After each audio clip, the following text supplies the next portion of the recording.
Ordinarily, it would be a pleasant surprise to see Net standing outside of his door. But when he saw that she was accompanied by her sister, and their faces looked like someone had just stolen their iPods, he knew he had better get ready because something was about to hit the fan. "What's up?" asked Rife, looking from Vet to Net, and knowing his plans for being alone with Vet later were suddenly flushed down the toilet. "Do you know where Matt is?" asked Net with obvious anger and frustration in her voice. "No. Why?" "Because that slut is going around the school telling lies on my brother, and I'm going to punch her in the face if Matt gets hurt." "Whoa, whoa, whoa. What are you talking about? What slut?" "Danny," she answered with such venom that Rife looked at her sister in an attempt to get some light shed on the matter at hand.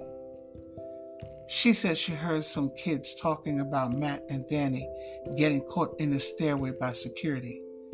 Somebody is spreading this all over the school, and she wants to get to Matt before the rumors do.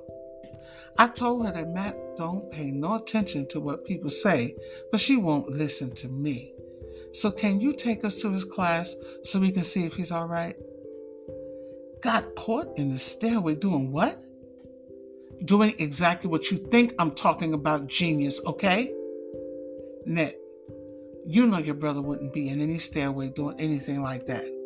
And Matt don't let people's lies upset him. So why should you?" "You know what? You sound just like her.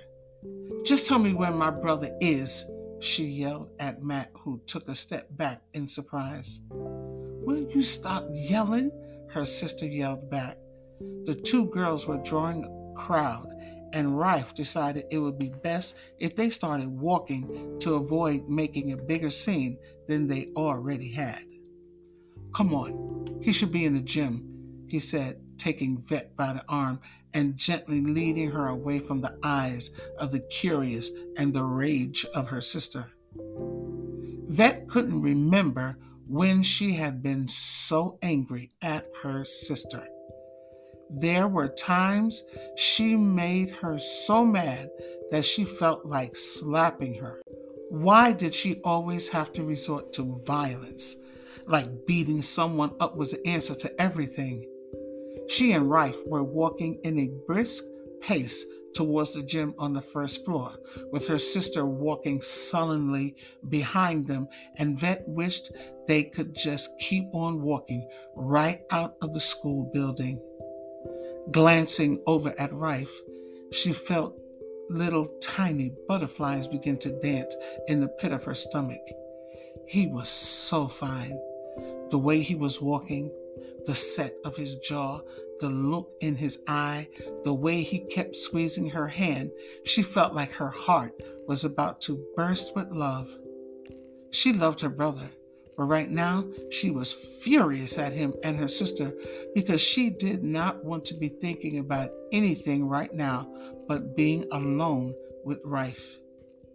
As she walked behind her sister and Rife, she couldn't tell who she was angrier at, Danny or them.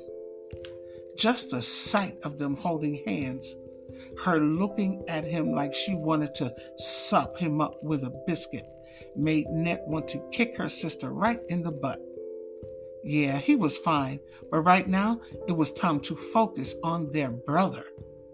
She knew they were going to find Maddie, but she could feel that they both were doing this just to shut her up, and that thought was making her angrier by the minute. She was going to get even with them, even if it was the last thing she did, and anyone that knew Net knew that when she got revenge on her mind, it was as good as done.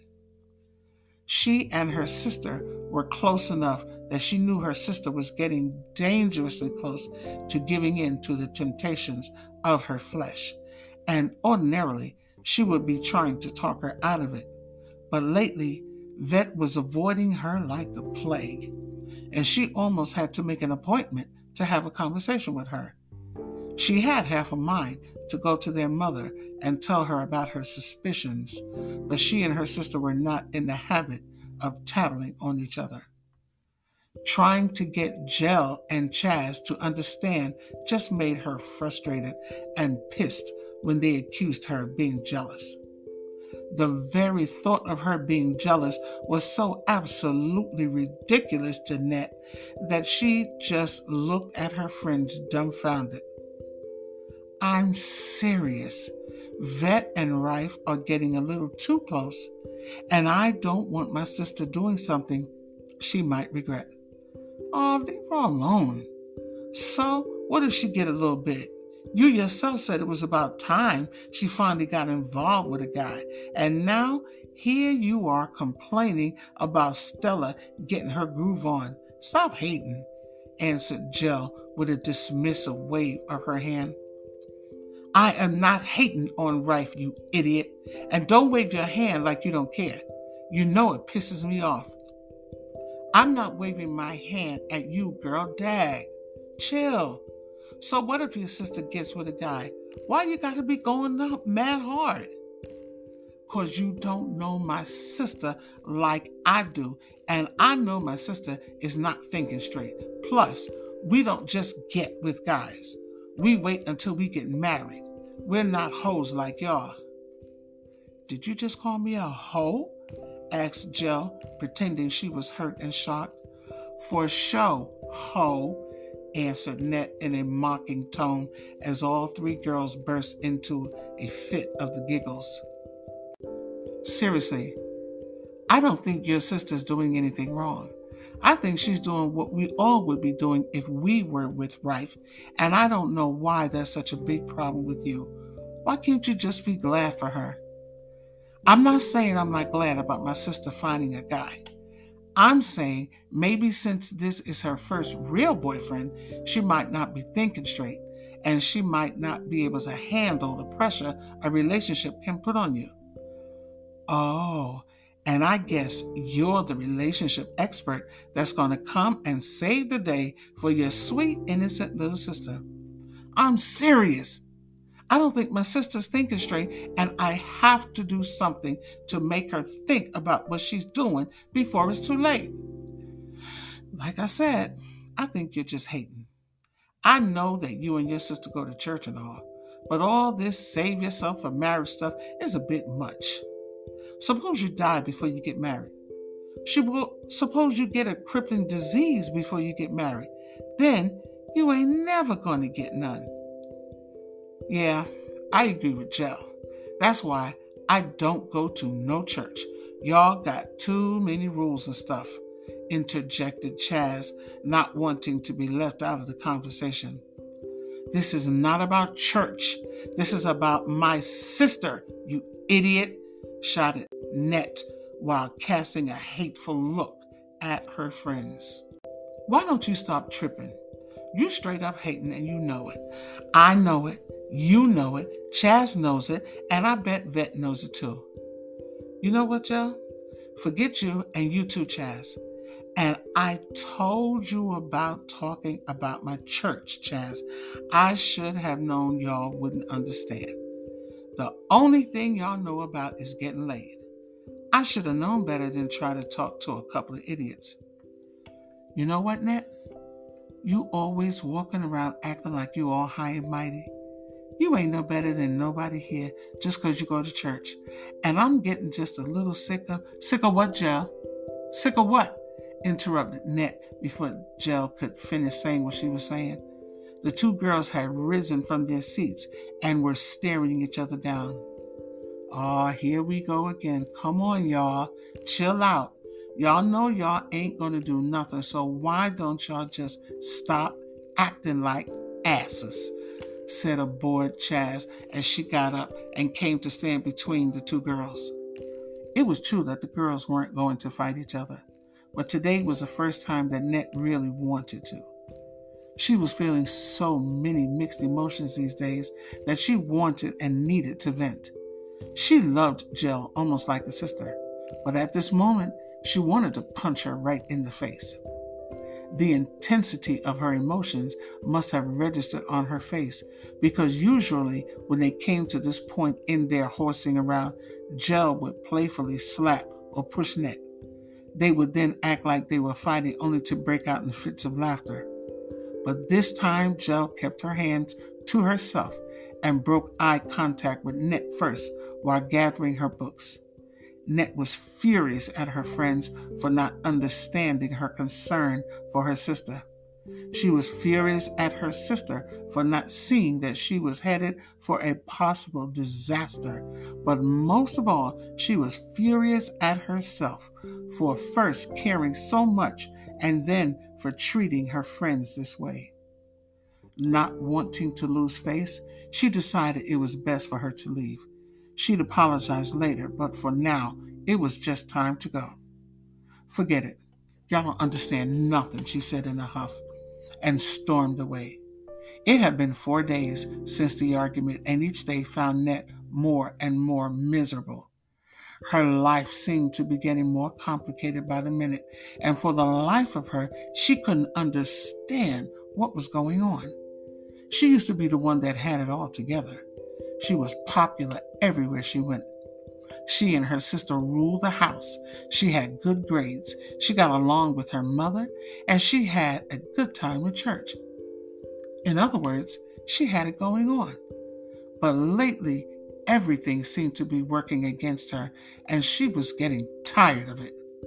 First, those half-breed kids show up and take her mother away. Then Rife shows up and takes her sister away. Then those two whores show up and take Maddie away. Then she gets a crush on the coach, only to find out he has a crush on her mom. She had to turn her head away from her sister and Rife just then, because she could no longer look at the two of them holding hands and appearing to be so happy despite the present situation. She was murderously angry at Danny and wanted her sister to feel the same way, and was doubly angry at her for not understanding that. They had always known when the other needed their support and had always given it. But now that Rife was in the picture, it seemed they no longer connected, and Ned was hurt beyond words. She had had boyfriends before, but she never let it stop her from being there for her sister. Mainly because she always known how left out her sister was feeling by not having a boyfriend. So she had gone out of her way to always be there for her sister, no matter what. She had never been too busy to talk to her sister. That's why she wanted to kick her sister in her big fat butt right now. Who did she think she was, ignoring her just because she had a stupid boyfriend?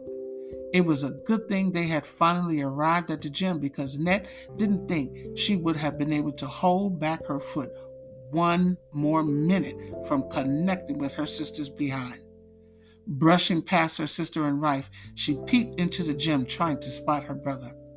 She looked from one side to the other and finally caught the eye of one of Matt's friends and beckoned for him to come to the door. "Hey, Curtis, can you get my brother for me?" "Sorry, twin, he's not here." "Where is he?" "He's in the dean's office. Word is he's getting suspended." "Are you serious?" "Yep. Something about him and his girl getting busted. I don't know the whole story, but everybody's talking about it." "Thanks, Curtis." "No problem." "Did he have his books and his jacket with him?" asked Rife with a look of concern on his face. "Oh, now all of a sudden you're concerned?" Ned said as she spun around and glared at Rife, who took a step back in alarm. But before he could answer, Vet took a step toward her sister, spoke in as gentle a voice as she could. She spoke so quietly that the boys only caught a word or two of what she was saying. "Nettie, please. You were right, and we were dead wrong. I should have listened to you from the start, and I'm sorry. But when you're angry like this, it scares me, and I don't know what to do. I know I've been spending a lot of time with Rife lately and ignoring you, and I'm sorry for that too. I'm so sorry. But right now, Matt's in trouble, and he needs us. Can we stop fighting and go see where he is and find out what's going on, please, Nettie? Nettie was the pet name Vet had given her sister when they were little girls, and no one called her Nettie but Vet, not even their mother. Whenever Vet had been afraid of anything, she always called for Nettie to come to her rescue, and Net always did.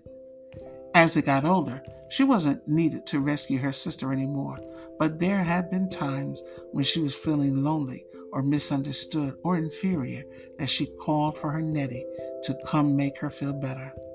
When she called her by her pet name today, it was no different than when she was 6. She loved her sister and could not refuse her plea for help. She felt her anger melting away as the love for her sister made her forget about everything else. Okay, let's get to the dean's office, she said, and the trio silently headed to find what their brother had gotten himself into.